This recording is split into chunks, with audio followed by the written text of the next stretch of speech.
think we can go ahead and get started. So welcome everyone. Thanks for being here this morning. I'm Susan Mooring. I'm one of the organizers for 1 Million Cups Oklahoma City, along with a few others on this call. If it's your first time at a 1 Million Cups event, just a quick rundown of what we do. So 1 Million Cups is powered by the Kauffman Foundation based out of Oklahoma City, and there are chapters based out of Kansas City. There are chapters like ours in Oklahoma City all over the country that do meetups with local entrepreneurs on Wednesdays at 9 a.m. So our goal is really to bring together entrepreneurs and ecosystem builders and just interested community members to help support entrepreneurs and small businesses across the state. So our Oklahoma City chapter, we meet the second Wednesday of every month at 9 a.m. right here on Zoom, at least for now. And today we have two really exciting presenters that are going to talk about their early stage businesses. So before we do that, just a couple of announcements. One, thanks to our sponsors, as always, Brent Green with Rack 59 Data Center, and then Scott Stewart, who wasn't able to join us this morning with Cox Business, but because of the generosity of our sponsors, we're able to do a coffee and donuts gift card giveaway, which we'll do at the end of the meetup today. If you guys have been to our in-person event, we normally gather over coffee and donuts on Wednesday morning, so it's our way to kind of mimic that in a virtual environment. So shout out and thanks to those sponsors. And then the second announcement is just where you can follow us online to get updates about future meetups. So I will post a link to our website in the chat, but it's 1 Million Cups Oklahoma City, and on the very front page you can click the button that says follow, and that way you'll get email notifications every time we announce who our speakers are for the month. So that's the best way to keep up with us. We hope if it's your first time, you'll certainly come back. But let's get to the presentation. So for those of you that is your first time, we have two speakers today, as usual. Each speaker gets 6 to 10 minutes to present their company and their entrepreneurial story, and then we'll follow that up with Q&A with our audience. So if you have feedback or questions or want to start some discussion around either of the topics, make sure you take note of what those questions are, because you'll have time to interact with the entrepreneur after their presentation, and we will be wrapped up by 10 a.m. So with no further ado, I want to introduce Pramod Vadravu. Pramod's an old friend of mine, actually, so I'm really excited to get to see him present today on a company that he's been working on for a couple of years in the education technology space. So Pramod, I will hand it over to you. You can share screen and take it away. Okay. Thanks, Susan. Good morning, everybody. How are y'all doing? Morning. Yeah, awesome. Yeah, finally it took like 2 years for me to get here, so I'm really excited. Appreciate Susan for inviting me here and giving me a chance to talk about the product we're working on, which is Dynos.io. Let me go ahead and share my screen. So what I'm going to do is I will share what we're working on about the product and everything, and quickly after that I will share some of my experiences, my entrepreneurial experiences on how my journey started and everything else. So yeah, I'm obviously the founder of Dynos.io. It's an education technology company. It's an early stage startup company where we launched our beta last year, and we've been taking active feedback and making enhancements according to our feedback and everything. So what do we actually do? Dynos.io, it's at the core, it's a content editing platform for educators. So educators can use our platform to build interactive lessons. And we also do learning management systems. So once we are done with the content creation, we have this learning management system which educators can use to share the content with other teachers and obviously to students, right? So at the core, this is what we do. So you may ask, why another content editing platform, right? So everybody has computers, everybody write whatever they can, right? So just to give you a little bit of background, okay, so we have this digitization, right? So we've been using papers, PDF documents, and all of that, right? So to communicate some concept to other people, we've been using paper. So you can write, you can scribble on this paper, and you can give it to other people to explain your concept. And same with any word processor. You can type whatever you want. You can put your images and everything. So the problem with this is, how is it from what you wrote on a static piece of paper, right? So it's the same concept being digitized. In other words, as a teacher, if you're explaining a concept to others, students cannot interact with it, just like how they cannot interact with a piece of paper. So that's why we built Dynos.io. Dyno is actually came from dynamic. So if you call this a static content, Dynos produces dynamic content where students can interact with it. So here I'm explaining a break-even analysis, a simple break-even analysis. You can actually make this a lesson in your business class or wherever. So this is the dynamic content version. This is still static. So let me go ahead and exit out of my presentation, and I can show you the real dynamic content. So this is how a dynamic content would look like, where you can obviously add your content and add nice pictures and all of that. In the middle of the content, for example, you see 75 here. Sorry, it's going up and down my mouse here. So if I click 75, slider opens. What if the number of oranges is not 75, right? So what if it is 64? As soon as I update from 75 to 64, the entire explanation of your concept gets updated. You have equations in here, you have charts in here, everything gets updated. So this is what a dynamic content means. Everything gets dynamic. So in other words, we are empowering educators to explain the concept better, so they don't have to write a program to generate this page, right? So we are giving a nice, clean editor so they can explain the concept in plain English. They can write their logic in plain English. That's what Dynos does. So that's what we provide. Let me go back to my presentation here. So for this, we built an editor. Dynos.io at the core, like I was explaining, it's a content editor where it's very powerful, where you can have, like I was showing you, a slider, you can have charts, you can have equations, you can have images, you can have spreadsheet style formula in it. So you can add a lot of stuff here to make it dynamic. And again, you don't have to be a programmer to do that. So we want teachers to take control of their content, and they can explain the concept better. That's what Dynos does. And this is a screenshot of the editor. And it's only not just lessons. Obviously, when you know, in a classroom, you'll have lessons, you'll have quizzes, you'll have practice tests, you'll have lab reports.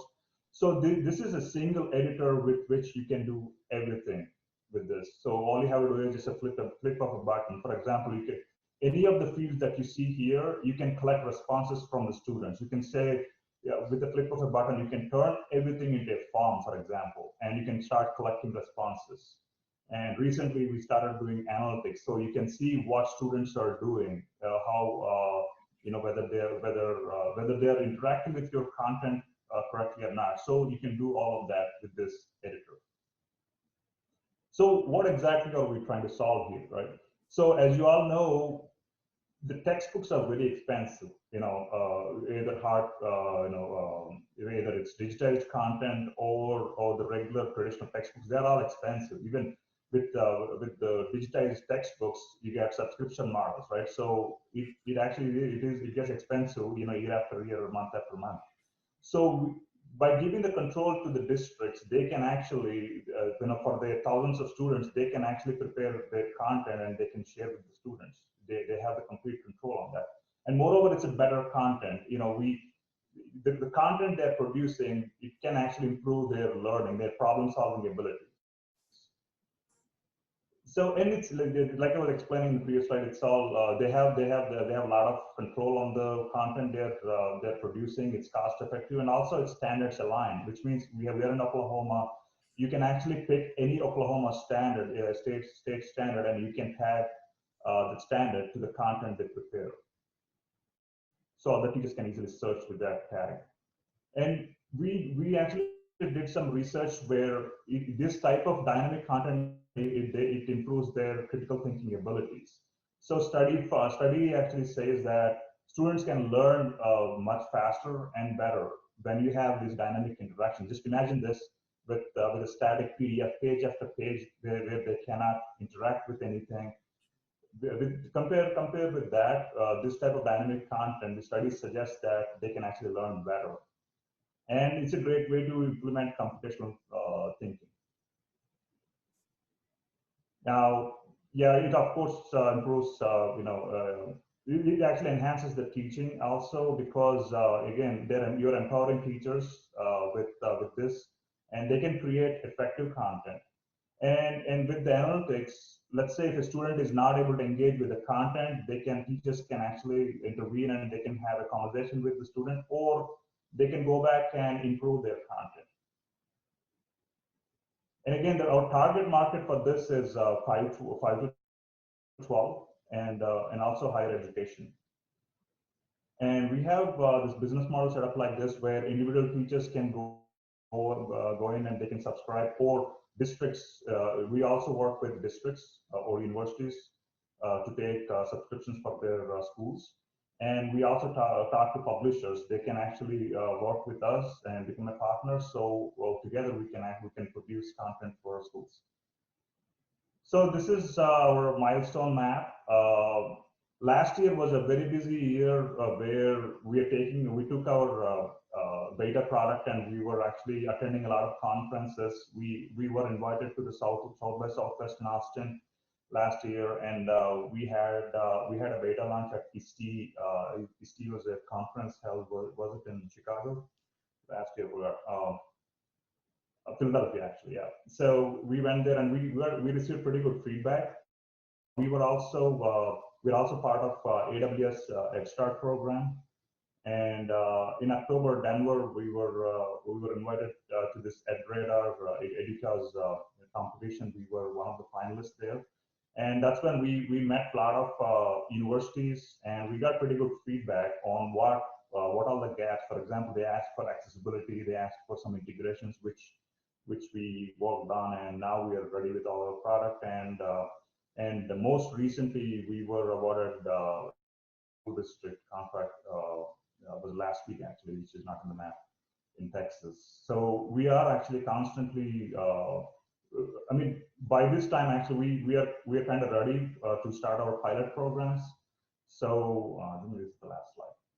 So yeah, we are actively approaching schools to start doing pilots, actually. So yeah, if there are any school districts out there, any universities out there, we are absolutely approaching them and actively interacting with them. So now, I'm sure Susan wants to know about my entrepreneurial.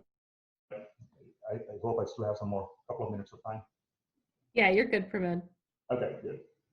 So it's crazy, actually. I'm not a teacher. I'm an engineer, and I started my structural engineer. I still have my license. I'm a registered professional engineer, and I spent so many years designing buildings like aeroplane hangars and all of that.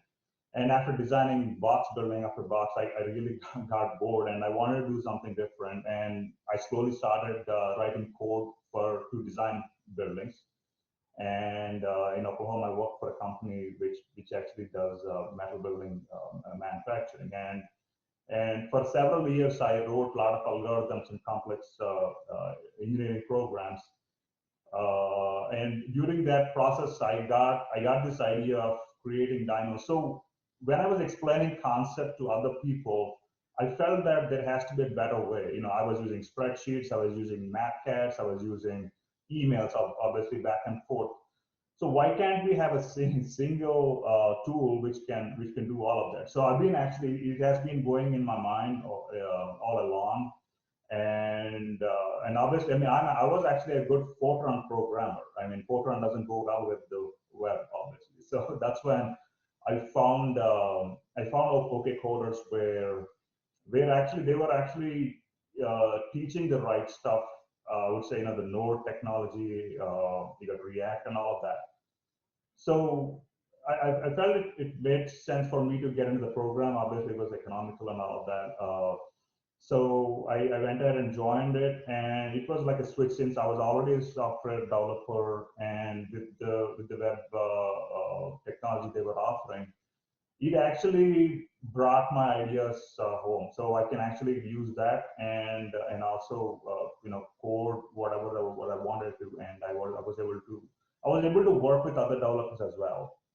So once you know the technology that you're dealing with, you can always have a better conversation with the other web developers. So that's what it did to me. And also I went to OU for my entrepreneurship program. I did the entrepreneurship program out there. It helped me quite a bit.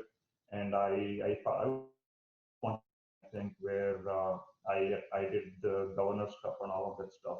It's been a while now. But it actually, the governor's cup, the process, it actually helped me to go through several phases, right? So you know what's all involved to bring this, to bring any product actually. I mean, obviously we were working on totally different product, but it helped me understand the process. So yeah, so here we are. I mean, in 2018, 2019, I was actually traveling and I was actually talking to a lot of people. We had a prototype done in 2018. I took the prototype and I went to several conferences and I was showing the product to the people and taking activity feedback and making revisions as needed. And yeah, so here we are with Dynos, and here we are with the pilot and ready to go. Yeah. Awesome. Yeah, thanks Pramod. So we'll switch gears and go a little bit into questions, and I can start actually. So will you talk just a little bit about how many customers you currently have, what kinds of customers they are, and what their feedback has been? Sure. So as we talk to several students and schools, we have over 1,000 customers right now. We've been we have not a whole lot from Oklahoma, but as we went to all these conferences last year, we picked few schools from New Jersey, and we got some schools from Texas who've been using this, and also. See, the problem with education on the whole, that's not the problem, but they have a lot of standards and they have a lot of compliances. So the so-called minimum viable product doesn't really go well here because you have to take care of privacy, you have to take encryption, and you got to be extremely careful because these are kids who are using this tool. So the minimum viable product, it's just hard to sell. So it's well known that if you're in education technology or education industry, it takes a while for you to get there. Right? I mean, at least 4 or 5 years. So that's where we are. So for higher education, when we went to the conference, they said it's all good, but you need to do this. So yeah, for schools who are less stringent, they're actually using it, and I'm actually working on it. Awesome, thanks. And then for our audience, if you guys have questions, feel free to unmute yourself and you can ask Pramod directly, or you can type them in the chat. Hey Pramod, first of all, outstanding presentation. That was very well done. I do have 2 questions for you. One, what was the sort of the trigger point where you realized that this was bigger than yourself and you needed help? And then 2, what was maybe a point of frustration that you may have experienced and then you found out, I don't really need to worry about this right now? So okay, the first question is at what point it was kind of overwhelming for me and I needed help, right? So as far as the prototype, I mean, we did the prototype and everything, it's all good.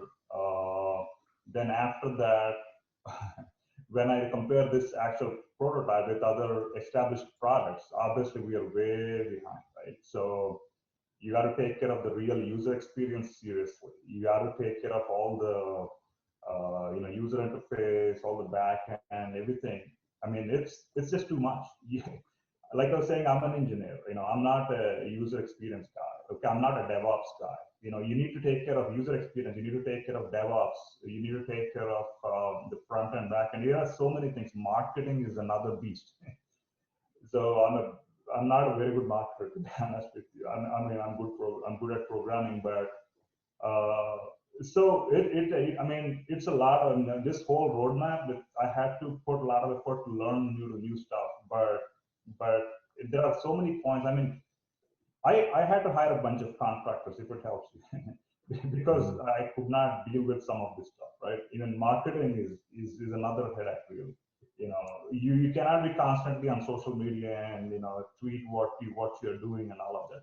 So it's hard to do marketing and this. I definitely I needed help with marketing, and um, so it's hard to stay focused on a single product development and do your thing. It just doesn't work like that, right? So it's not that you just sit in your cubicle and you code. It doesn't work like that. Yeah, I mean, yeah, marketing is another thing. And the second question was, I mean, sorry, lost track of the second question. Well, that was what was something that was frustrating you, and you figured out you really shouldn't even worry about that? So frustrating was to figure out how big of this product should be. You think that you keep on hearing that you got to do lean development, minimum viable product. It just doesn't work like that, right? So how big is big? I mean, we actually completed the product, we thought, like last year, but when we went to the conference, they said you got to do no, you got to do this, right? So it's actually kind of growing on us. I mean, I've been doing bootstrapping, with the company, but you can only do so much, right? Humanly possible. It's just, and what else? Well, I mean, obviously, I'm a dad entrepreneur, so I got to take care of my family and do this, right? So in a 10 years back, I could actually do this all day long. I cannot do that. I have a short window to finish everything. And right now my kids are like tied up in a room right now. So, it's not a frustration, but, it's something as an entrepreneur, you have to deal with all of it, right? Hey, Marty, this is Brent. Got a question for you related to the marketing. I'm a marketing guy. So when it comes to finding third parties or finding online sites that can help you promote this into the student environment, have you approached companies like the Clever application that basically they're a directory of applications that help in the student environment? Absolutely. So those are single sign-on. Clever is a single sign-on application. We had a meeting with Clever. We also had, I mean, we're also actually working on other integrations with Canvas and Google Classroom and all of that. Yeah, Clever definitely. If I'm dealing with schools in Oklahoma, for example, I need to deal with Clever. Yes, I'm talking to Clever. I mean, right after probably next month or so, because I want to make sure the product is done completely. Then I talk with Clever. The advantage with Clever is they have their own channel, right? Marketing channel where we can actually go in and we can hop in and people will know more about us through their channel. Right. Very good. We've got time for maybe one more question for promote. I have one. Hey, Hey, Kim. hi. Great presentation and really intriguing. Actually, my husband runs a virtual charter school. I just sent a link to your website. I am a frequent user of Google Sheets and Docs and sort of live in this space. And what is stopping them from creating something just like this that would integrate into a Google Doc, for instance? I got to run as fast as I can before they do it, I guess. Well, see, I think there's, I mean, if you think about that, they're kind of following in the Microsoft's footsteps, right? They have these docs. They have their Microsoft Word doc, and Apple has their Pages, and Sheets have their Sheets, Excel. They have their own ecosystems, and they have a lot of plugins. For example, for what we're doing with Dynos, there are a lot of plugins that you can put in Docs, and you can try to do that, but that's a lot of work, and it will break. Okay, and Eventually, we cannot tell how Google Docs are going there. I mean, our other companies they're going to react and they try to do that. I mean, there is always a chance. So what we're trying to do is we want to differentiate it in a way that we wanted to do this for educators. So there is no Google Doc exclusively for educators. Okay, so that's what we're trying to do. So I wanted to do a lot of things upfront for educators. They can start using this. For example, we have a quiz. We have the ability of turning all the content into a form, into a writing assignment, into a lab project. So we want to make everything upfront so they don't have to work on it. I mean, as we all know, teachers are busy. So we want to save time for them. So that's where we fit in. That's how we are kind of different from other Google Docs or other standard solutions. Awesome. Thanks so much. So Pramod, we like to end every 1 Million Cups presentation by asking you, what can we as a 1 Million Cups community do to help you moving forward? Oh, that was the question for me. I'm sorry. So you're asking me how? Yeah. How can we help as a 1MC community? Okay, so yeah, I mean, the first thing is spread the word. Obviously, we put a lot of effort into making a single Twitter post or LinkedIn post, right? So just share the love, and if you know anybody out there who can use this product in the district, I mean, networking is really important, right? So it's very, very hard, extremely hard to get to people. So please help us.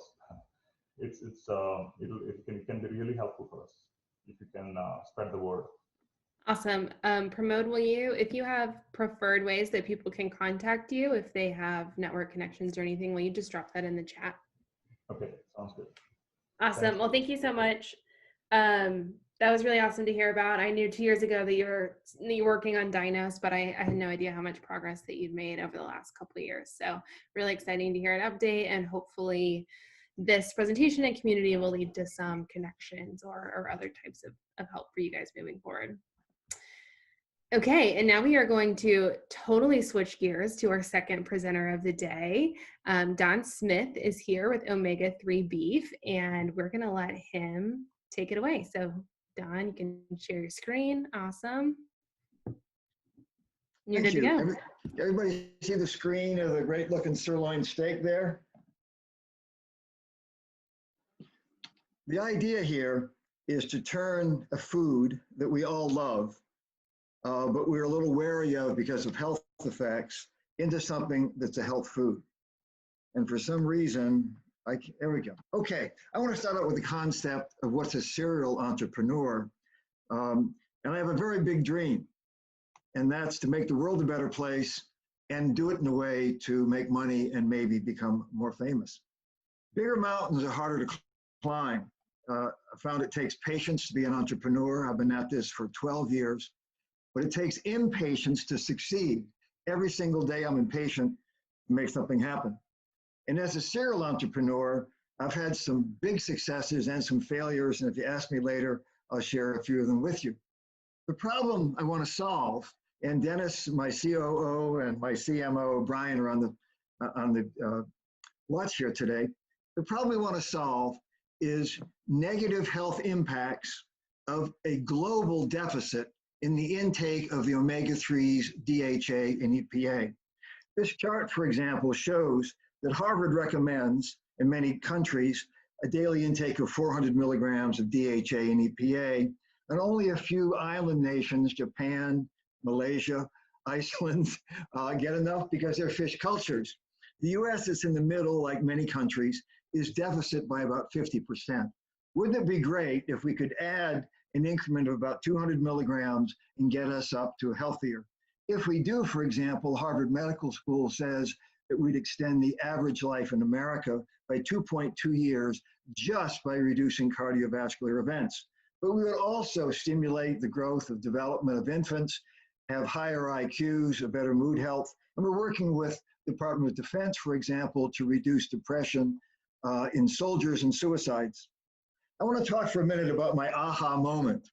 I was already well educated, knew a lot, about what I'm going to call 3 legs of a stool and had no idea that there'd be a top to cap it all off. I spent 19 years on my ranch east of Guthrie with cattle genetics, working to change the deposition of fats in beef through genetics, which was mildly successful. I had a power plant that was touted as the cleanest plant in the world, but it spewed CO2 crazy. So I was working to consume that CO2 by building algae ponds around the plant, producing algal oil, which could be refined into jet fuel and renewable diesel. And then I knew all about omega-3s and salmon. I knew that salmon needed to eat bait fish, which in turn needed to eat microalgae, having high omega-3s, and that would transit up to the salmon to produce omega-3s in their flesh. One day, some Cornell professors came to my ranch and proposed a study of grass-fed with Oklahoma grasses to produce high omega-3s. I said, no way, omega-3s come from algae in the ocean. They said, Smith, you're an economist, don't you know that beef can produce a small amount of omega-3s? We want to see if we can get higher. That moment was the aloha moment of my life.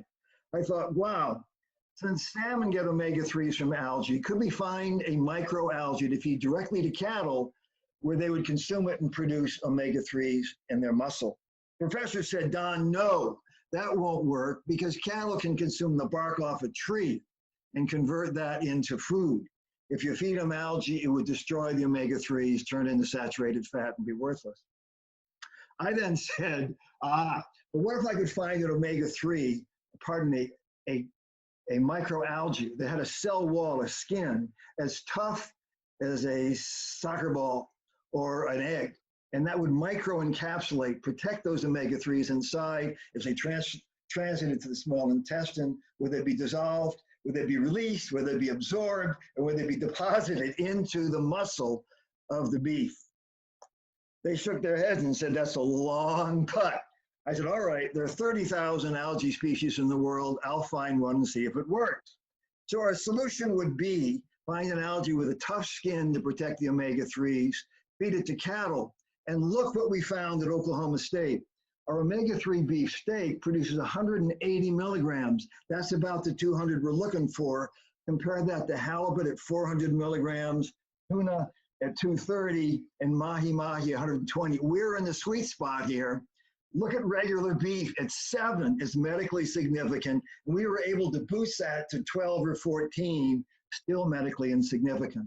So how do we build a business about this? We select the algae. We're a B2B business. We buy algae from one of 4 huge producers who make this algae to supplement salmon feed. And then we sell the algae as a cattle feed supplement to cattle feeders. So to do this, though, we need a risk taker, and that has to be the retailer. So Dennis and Brian and I and others will be marketing the vision and value of this omega-3 beef to the retailers.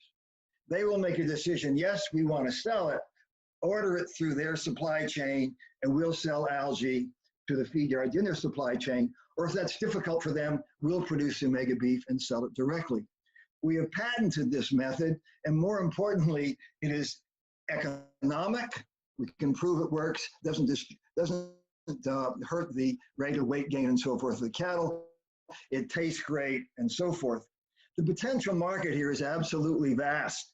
100 million head of cattle around the world to be fed, and the amount of algae that could be produced is near infinite because it's produced in large tanks like a giant Budweiser beer factory. Our goal in the next 4 or 5 years is to sell enough algae to provide omega-3 beef from 2% of the cattle that are fed in Europe and the US. If we get there, we'll have a profit rate of about $55 million a year. So what's our strategy to get there? We've found out that this algae has been fed successfully in Ireland with us and an algae producer. So we're going to initiate by selling algae to feed yards in the supply chain of large beef producers in Ireland. And it's legal to import in the US and other countries of Europe.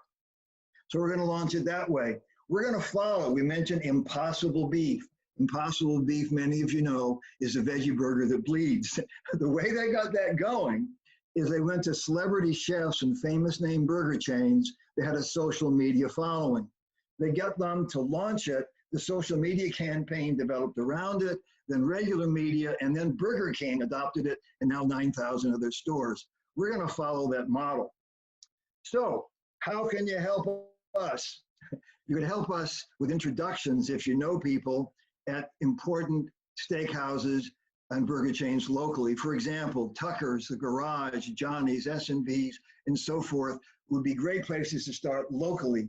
We have professional marketing agents that'll be working in San Francisco and New York, but I would really love to start it here. There's some great steakhouses as well, Mahogany, the Steakhouse, Boulevard, Red Prime, Mickey Mantle's, Opus Prime, Vast to the top of Devon Tower, and Juniors. Again, I would love it to start it here. Look at this wonderful child here eating a burger. She's going to do really great, and she's probably going to go to Stanford. So again, thank you for listening, and I look forward to your questions.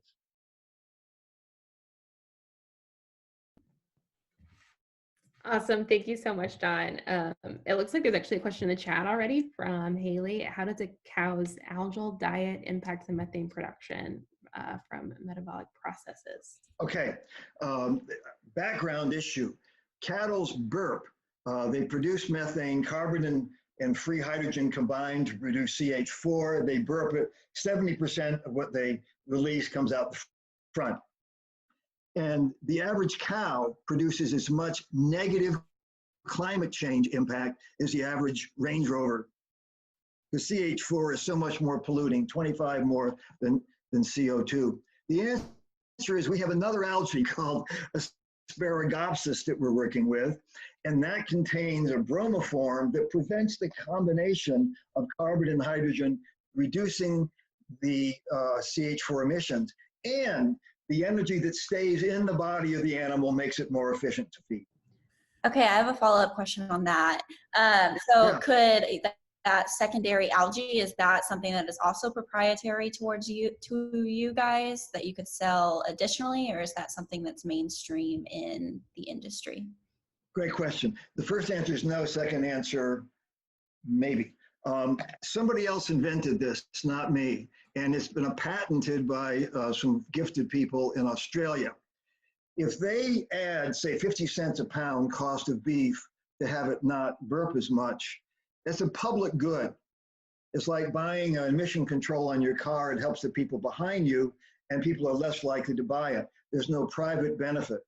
We proposed to them a joint venture producing both a private good and public good. We'll market both of them. So we'll feed them Asparagopsis and Schizachytrium. Hey, Don, this is Brent. Got a question for you. Are there certain breeds that accept or do better or form better omega-3?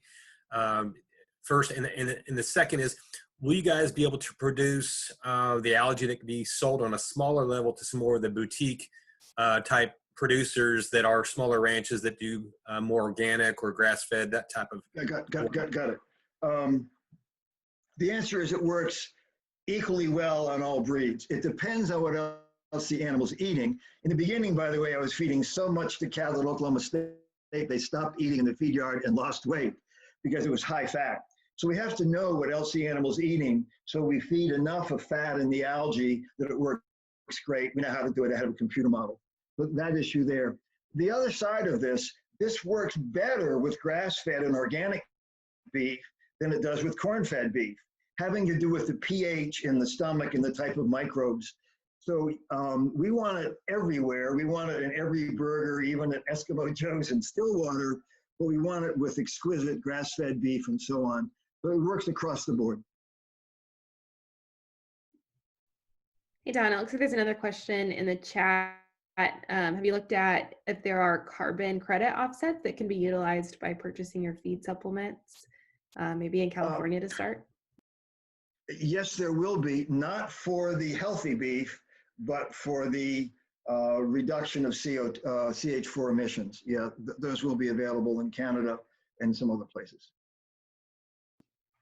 By the way, we are ready to go to market. We're going to launch this winter in Ireland to get it here. And then about a year later, we'll have approval in the US and begin producing at large scale. So the idea is you bring the algae to the feed yard, and if they're feeding 50 head of cattle, there's no difference from feeding 250,000 head. It works across the board. Don, Don, I've got it. Oh, go ahead, Sue. in speaking with feed yard nutritionists, what do you see as their concerns, or how are you overcoming them? They seem like they would be an important influencer in this. Which type of nutritionist? Yes, like the livestock nutritionists who serve the feed yards. Okay, no problem. They're skeptical. They're always worried about doing something new. They don't want to take any risk. So we've fed this in Spain and France and England and all across the States. And in any particular big deal like this, we'll probably have a pilot program for each company that we support to prove it doesn't work. We'll bring them the data that we know how it works, but we can do it that way. On the nutrition side, we're working with the past president of the American Heart Association, where we're going to be feeding omega-3 beef to people and fish and their regular beef and test their blood chemistry to prove that their blood chemistry is impacted well, because cardiologists know what healthy blood chemistry is compared to bad, to ward off cardiovascular disease. Don, does your producers, the smaller producers, do you guys have case studies or white papers that they can do their research on, thinking about introducing this into their production plan? Yes, we have over 12 studies that we've done, both at commercial feed yards and in universities. And so, yes, there's good data there. But we expect that, for example, if Sonic wanted to adopt this, that they would have their own cattle feeder, feed supply, test Cargill, and we'd feed for them for a month or two to prove it all went right. By the way, we only feed the algae in amounts of about a pound a day. The cattle that are eating 40 pounds a day of other stuff for 1 to 2 months at the end, just before they're processed. So we can do this fast. We also, by the way, will test the omega-3s. There's a magic photospectrometer that shoots light through a vessel with a small amount of the beef through it, and based on the reflection of the light, it can tell us in a second how much omega-3s are in that beef sample in the slaughterhouse. Hey, Don, I've got a question. We've talked a lot about producers and supply chain. I'm wondering what insights you've learned from end users or consumers about their willingness to pay for a higher nutrient beef. Yeah, this has not been sold commercially yet, except once. And there was a study done at Kansas State University by the chairman of Ag Econ and a grad student. A study of 200 animals were fed this algae using similar protocols to us, and they got permission from USDA, or they cheated. They wouldn't tell us. They said, we can't say. But they sold 100,000 pounds of this beef through Lavaca in Denver. And they did a willingness to pay study, and it was determined that on the average, in the center of the bell curve, people would pay about $2 more a pound for the algae-fed beef. Interestingly, the cost of this is 33 cents. So there's about $1.75 of increased value added or profit to all along that supply chain to do this. And that includes, it doesn't include our markup of the algae. We're going to buy it at $2 a pound and resell it at $3 a pound.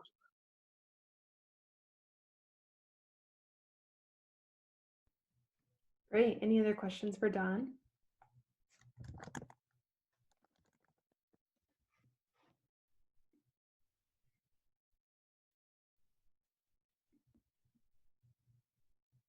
Okay, so you already kind of touched on this a little bit, but Don, like we did with Promote, we like to end on what can we as a 1 Million Cups community do for you. So I see your slide here, but if you have any other, call to action or request, this is your chance. Okay, well, yeah. Where we are right now is looking for expressions of interest from what we'll call first users. And we'll have people going to well-known places or famous name chefs that have restaurants that sell healthy foods and so forth in San Francisco or whatever. But I'd love to launch this here. And I don't have contacts except one to any of these exquisite burger chains, locally owned burger chains, or steakhouses. And if anybody does, or anybody knows anybody who does, please call me, contact me. We'll go back to the first slide to get my phone number and email address. 833-1221 is my phone number. Just call me today, and we can talk about this. And I could educate whoever is interested, and they could help join us by introducing us. And we'll have some of this beef. We haven't produced this beef for a while yet, and it's mostly frozen. So what we'll be doing in the next couple months is have another supply of fresh beef. I don't know if you know, but fresh ground beef in particular tastes so much better. The texture is so much better than frozen beef. So when we get a ground beef test, if it's a company like Wahlburgers or Wendy's, we want to have that fresh beef for them. Don, if we wanted to buy some, where could we find it? Is it possible to find it on a shelf or a butcher shelf somewhere? No, not yet. Call me in a couple of months, I'll send some to you. But no, in the US, as in many countries, in order to add a new food in an animal, be that a hamster or a guppy or cattle, you need approval at some level. And that approval we already have in all of Europe and Australia and so on. We hadn't had the money to do the final study to get approval in the US. And there's two ways to go. One, you go to FDA, Center for Veterinary Medicine, very expensive. They can ask questions for years.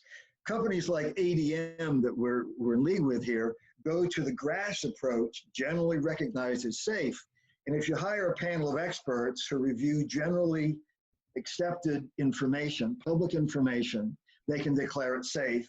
And in state by state, you can go forward. All of our studies are secret. All of our studies were designed to satisfy me and the professors at Nebraska and Colorado State and Oklahoma State. They weren't designed to be published. So now we're doing a study feeding over 100 head of cattle that will be published in the Journal of Animal Science. They'll all become famous to do this. And that can be an e-commerce journal. And then immediately that can be declared GRAS. And then we can feed in Oklahoma, Illinois, and so on. Awesome. Thank you so much, Don. And thank you again to Pramod, both of our speakers. Such fun today to see really the wide gamut of types of companies we've got here in Oklahoma and the Midwest. So that's all we've got today, except for our gift card giveaway from our sponsors. So on the line here is a Starbucks gift card from Cox Business and a Brown's Bakery gift card from 59 Data Center. We're going to ask a question. The first person to type the correct answer in the chat, we will get these gift cards in the mail to you. And today's question came buried in the Q&A, so you hopefully were really paying attention. But what chemical is released when cows burp? Say again? What chemical is released when cows burp? You can't answer, Don. You know the answer. Lennon. Okay, Lennon got it. Everybody listening knows. Awesome. Okay, thanks, Lennon. Yes, methane, CH4. Lennon's here every week finally won the giveaway. And we'll get that to you after this, Lennon. So thanks again, everybody, for being here. We'll hang on the line for a minute and hope to see you next month in November. I want to thank you for listening. Thank you so much, both to Stacy and to Susan for inviting me. I've had a great time this morning and enjoyed your questions.